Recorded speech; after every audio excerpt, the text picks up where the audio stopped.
Hey everyone, welcome back. I'm Alex, and today we're diving into one of the most ambitious ideas we've come across in a while. There's a detailed feasibility study out there asking a huge question. Could the digital euro, Europe's future money, actually run on Kaspa, this proof-of-work blockchain that's insanely fast? And I'm Jamie. This isn't just theory crafting. The study really walked through the technical details, the policy side, even the legal fit. We read the whole thing so you don't have to, and trust me, it's packed with charts, numbers, and European Central Bank language. Our job today? Break it down so it feels like two friends chatting over coffee. Exactly, and we'll take it step by step. First, why Europe even wants a digital euro in the first place. Then we'll get into what Kaspa actually is and why it's so different. After that, we'll wrestle with the trade-offs, talk about privacy and resilience, which really decide whether people will trust this, and then walk through how it would actually work in daily life. Yeah, and from there we'll talk safety, regulation, and what happens if things go wrong before getting into the pilot phases, because there's a clock ticking here. The ECB's preparation window runs until October 2025. By then, Europe has to know if this thing can fly. So if you stick with us, by the end of this episode, you'll see why Kaspa, of all projects, might actually be the technology that makes the digital euro feel as real, as private, and as resilient as cash. All right. Let's jump in. Alex, let's set the stage. Why is Europe even talking about a digital euro in the first place? I mean, people already tap their cards or use Apple Pay every day. Yeah, totally. And that's the heart of it. Europe doesn't want to be stuck relying on private companies or foreign payment rails forever. The study makes this super clear. The ECB wants the digital euro to be a public good. Something like digital cash that everyone can access, no matter what bank or app they use. Right. And the big point is sovereignty. If we only depend on Visa, MasterCard, or big tech wallets, we're basically outsourcing Europe's payment backbone to companies that aren't even European. That's a risk the ECB keeps pointing to in its reports. Exactly. And the study highlights this tension. On one hand, people love fast, smooth payments. Nobody's going to accept something clunky. On the other hand, if the digital euro looks like a surveillance tool, people will reject it outright. So it has to nail two things: convenience and trust. And trust here means it needs to feel like cash, private, resilient, and always available. And that's where Kaspa comes in. The study argues that Kaspa, with its unique architecture, could actually deliver this balance. It's fast enough for retail payments, but still decentralized and cash-like in how it handles privacy. That's not me hyping. That's in the feasibility study itself. So already we've got the tension. Europe needs digital money that's fast and open, but also private and sovereign. And the study says, hey, maybe Kaspa's the right horse to bet on. So Jamie, let's get into Kaspa itself, because the study spends a lot of time explaining why this thing is different from all the other blockchains out there. Yeah, and it really is. Most blockchains, like Bitcoin, work like a single-lane road, only one block at a time. If two miners find a block at the same moment, one just gets thrown away. That's why Bitcoin only manages a block every 10 minutes. Slow, but secure. Kaspa, though, flips that model. The study explains that it's not a single chain at all. It's a BlockDAG, a directed acyclic graph, which, in plain terms, is like a web of blocks instead of a straight line. And here's the clever part. In Kaspa, even if blocks are mined simultaneously, they all still get included. Nothing's wasted. That's what makes it feel more like a multi-lane expressway. Instead of traffic jams, blocks can move in parallel. The study points out that Kaspa can already handle about 10 blocks per second today, and the protocol is designed to scale even higher. The target is 32, maybe even 100 blocks per second down the line. And here's what's important for the digital euro. Kaspa still uses proof of work, like Bitcoin. So you're not trading away security. But because of the BlockDAG design, it's way faster at processing transactions. The feasibility study says confirmations can feel safe in around 10 seconds, which is basically what you need if you're buying a coffee or tapping into the metro. And that 10-second mark is a big deal. The study really stresses it. You don't need absolute lawyer-proof finality for day-to-day payments. You just need practical certainty that by the time you've grabbed your latte, nobody can reverse the transaction. So, in short, Kaspa's BlockDAG design keeps the security of proof of work, but adds the speed and parallelism you'd want in a payment system for millions of Europeans. And that's why the study seriously entertains it. It's not hype, it's math. Kaspa solves the bottleneck of traditional blockchains. And it could make the digital euro feel as instant as tapping your debit card. Okay, Alex, so far Kaspa sounds like a dream highway for the digital euro. But the study doesn't gloss over the downsides. Let's be honest, what are the trade-offs here? Yeah, this is where the tension kicks in. The first big one is finality. With some blockchains, like certain proof-of-stake systems, you get what's called deterministic finality. Once your transaction is confirmed, boom, it's irreversible. But Kaspa doesn't work like that. Right. Kaspa's finality is probabilistic, meaning the more blocks pile up on top of your transaction, the safer it is. At first, it's possible, though expensive, for an attacker to undo it. But after, say, 10 seconds of new blocks stacking in the DAG, the chance of reversal drops to basically zero. Exactly. The study frames it with a nice analogy. Think of stacking bricks. One brick is easy to knock over, but once you've got a whole stack, it's not moving. For everyday payments, 10 seconds of confirmation is good enough. But regulators will have to get comfortable with that mindset shift. It's not a binary gavel slam. It's a sliding scale of certainty. The second trade-off is hardware requirements. Running a full archival node on Kaspa isn't something you do on a Raspberry Pi. The study mentions you'd need around 2.5 terabytes of SSD storage and 32 gigs of RAM today. That's serious kit. Which could limit how many ordinary people run full nodes. The study suggests this doesn't kill decentralization, though, because you can run pruned nodes, lighter versions that don't store the entire history. Those only need about 100 gigabytes. So payment providers, banks, and enthusiasts can still participate, just at different levels. And the third trade-off is about simplicity. Kaspa doesn't support smart contracts at the base layer. No fancy programmable money tricks. For some blockchains, that would sound like a weakness. But the study argues it's actually a strength here. It lines up with the ECB's vision of a cash-like system. Simple, predictable, and harder to break. Yeah, exactly. Complexity moves to a second layer, operated by payment service providers under supervision. That means the core money layer stays clean and stable, which is crucial when you're talking about something as sensitive as the euro itself. So the trade-offs are real. No instant finality, heavy full nodes, and no smart contracts at L1. But the study's angle is that these aren't bugs, they're guardrails. They keep the system focused on what it's supposed to be: fast, resilient, cash-like money for Europe. And that's the big twist. The very things that might look like weaknesses actually make Kaspa a better fit for the digital euro. Jamie, let's be real. When people hear digital euro, the first fear that pops up is, oh no, are they going to track every coffee I buy? Exactly, and the study is super clear. If it feels like surveillance, it fails. That's why privacy is a design pillar. Kaspa helps here because of how it's structured. It uses what's called the UTXO model.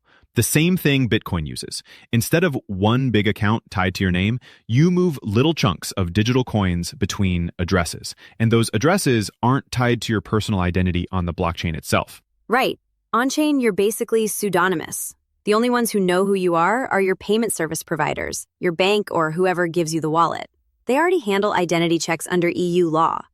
And the study emphasizes this. The ECB itself wouldn't see who you are when you spend money. Which is huge. That means the digital euro can meet Europe's strict privacy rules, like GDPR, because personal data doesn't live on the blockchain. It stays off-chain with PSPs. The ledger just records that some coins moved from address A to address B, not that Alex bought Jamie a sandwich. And then there's the offline part, which I love.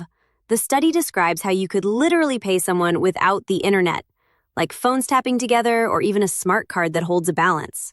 That's as close to handing over a 10 euro bill as you can get in digital form. It's like your phone becomes a digital wallet with a little vault inside. You can pay on a train with no signal or in a rural shop with no Wi-Fi. Later, when you're back online, your wallet syncs everything with the system, so double spending gets ruled out. And then there's resilience. The study explains that Kaspa's BlockDAG is partition tolerant.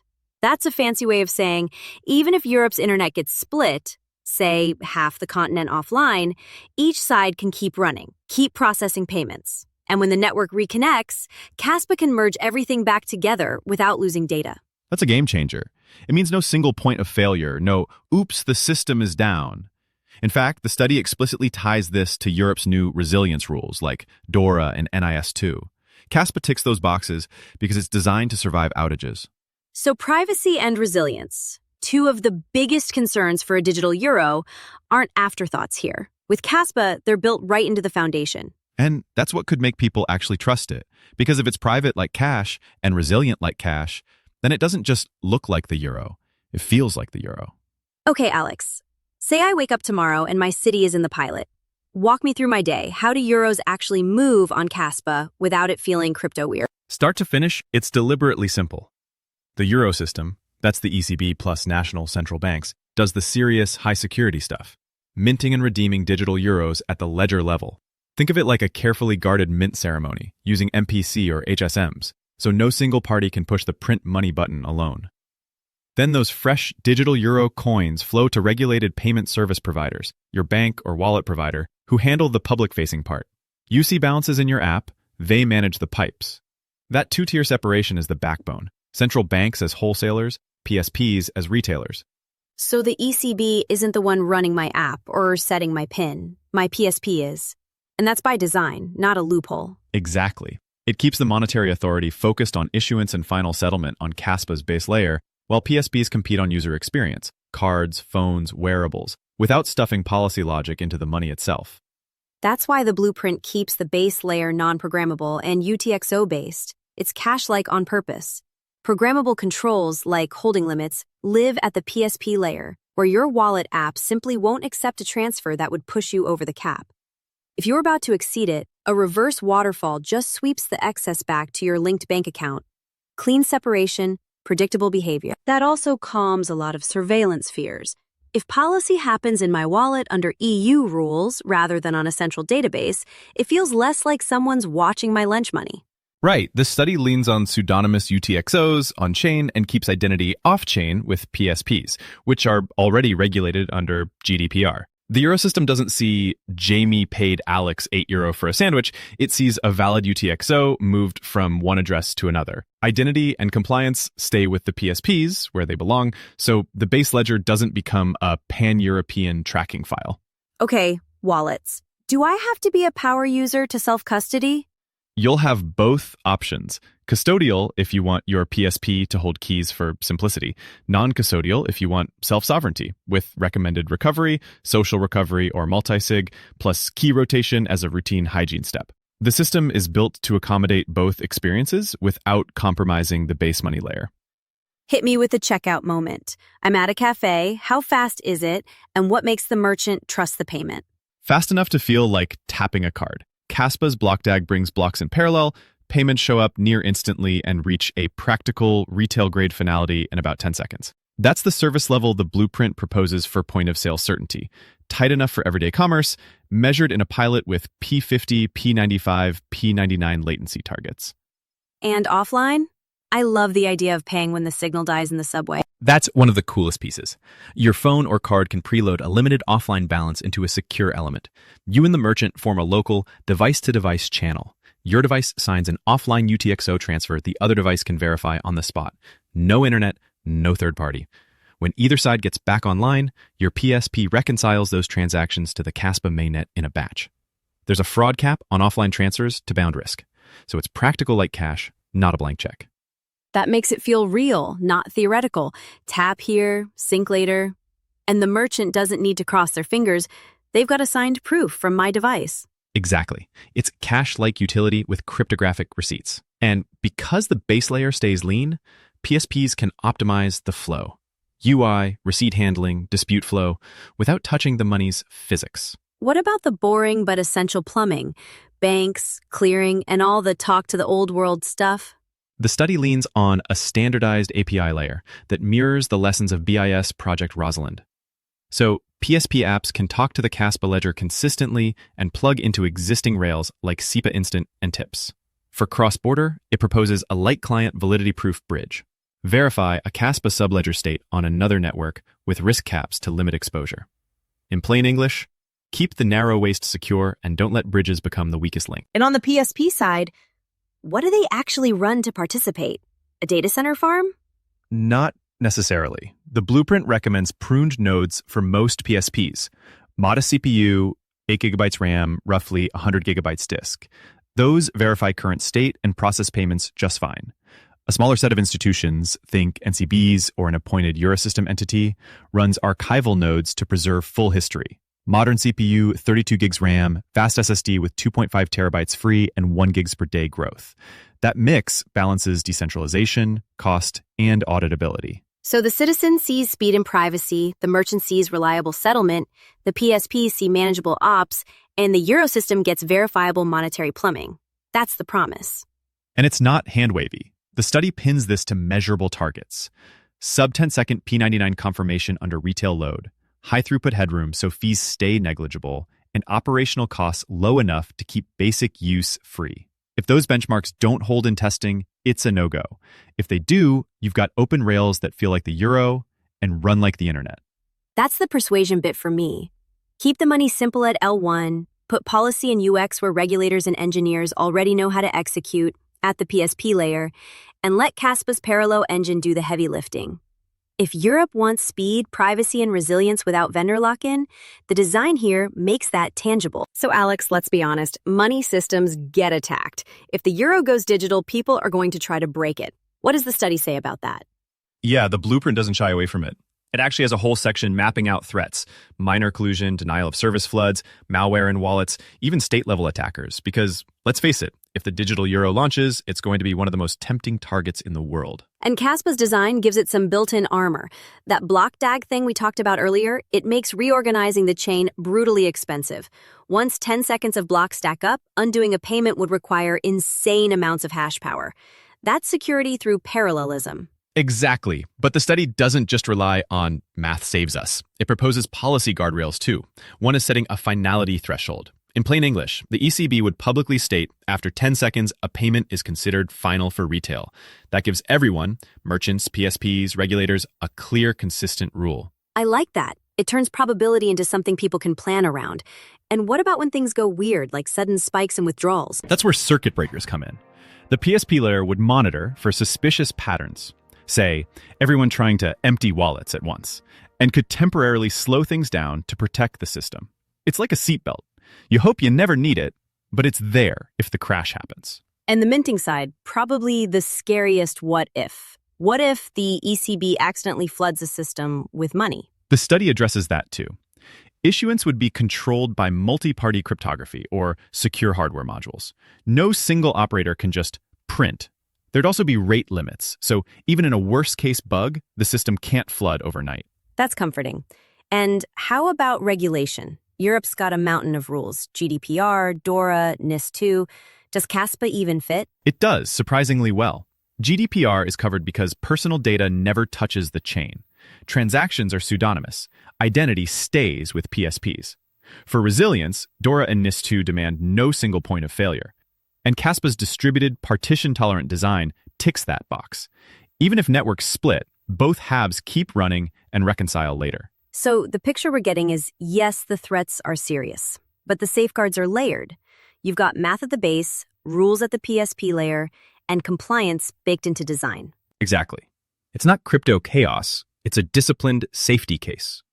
The study makes it clear. If the digital euro runs on Kaspa, it's got to survive chaos drills, partition tests, and adversarial stress. If it can't, it doesn't move forward. But if it can, it could actually be stronger than many current systems. And that's the tension. Europe can either settle for a closed, permissioned system with artificial safety, or prove an open, resilient one can meet the bar. Kaspa puts that choice on the table. All right, Jamie. So far, this has all been on paper, but the study is really clear. This can't stay in the lab. If Kaspa is going to be trusted with the euro, it needs to prove itself in the wild.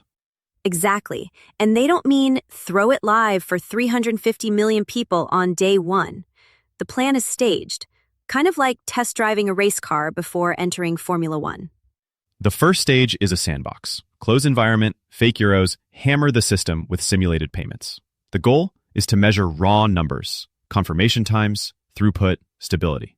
If Kaspa can't hit under 10-second confirmations or 5,000 transactions per second in the sandbox, it's game over. Yeah, no sense in pushing further if the math doesn't check out under pressure. But if it passes, then comes the closed user group.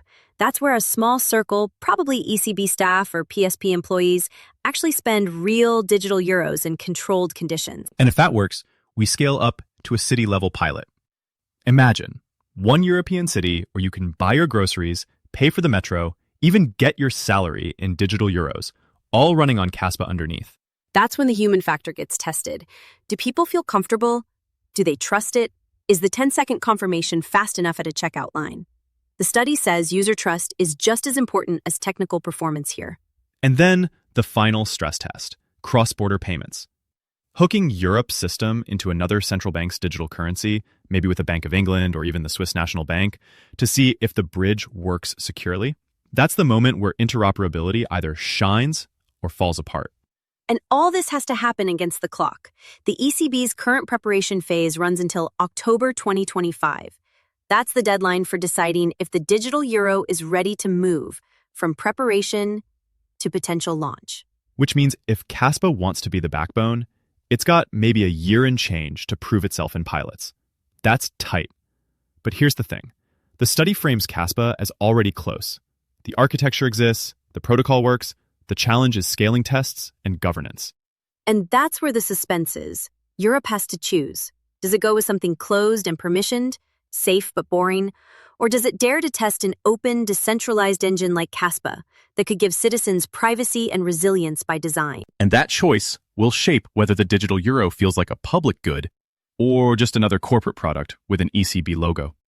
So Alex, after all this, the study, the trade-offs, the pilots, what's the big takeaway for you? For me, it's that Kaspa isn't just another crypto project. The feasibility study makes a pretty bold claim. It could actually be the right backbone for the digital euro. Why? Because it nails the balance: fast, decentralized proof of work, privacy by default through UTXOs, resilience through partition tolerance, and simplicity at the base layer. So the money doesn't become some programmable playground. Yeah, that stuck out for me too. The study really stresses that. The digital euro has to feel like cash. If people don't trust it, they won't use it. And Kaspa's design, especially that offline tap to pay, and the fact the ECB doesn't see your identity on-chain, makes it feel closer to cash than a lot of other proposals. Exactly. And remember, all the policy stuff, holding limits, AML checks, identity verification, that stays with the payment service providers. That means the blockchain itself stays clean and neutral. No surveillance baked into the base layer. Which also means it lines up neatly with Europe's laws, GDPR for privacy, DORA, and NIS2 for resilience. The study was clear. Kaspa checks those boxes, not in theory, but by design. And here's the real tension. Europe has a choice. It can go the safe route with a closed permission system that looks secure but concentrates control. Or it can take the bold step of proving an open, decentralized system can meet central bank standards. And that's where Kaspa shines. It's already live, already running with thousands of blocks per minute. The question now is, can the pilots show it scales to millions of Europeans? And the clock is ticking. The ECB's preparation phase ends in October 2025. That's the decision point. Either Kaspa proves itself by then, or Europe may settle for something less ambitious. So the story we've unpacked today isn't just technical. It's about whether Europe wants the digital euro to be an open public good, or just another corporate product with a euro logo on it. And if Kaspa delivers on what the study lays out, it could make the digital euro faster, fairer, and more resilient than anything private industry could build. That's the dream.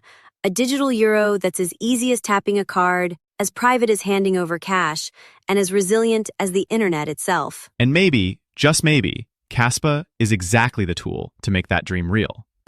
Couldn't have said it better. That's our wrap on today's episode. Thanks for joining us. And if this got you thinking differently about the future of money in Europe, share it with a friend. Until next time, let's keep pushing for the kind of digital future we actually want.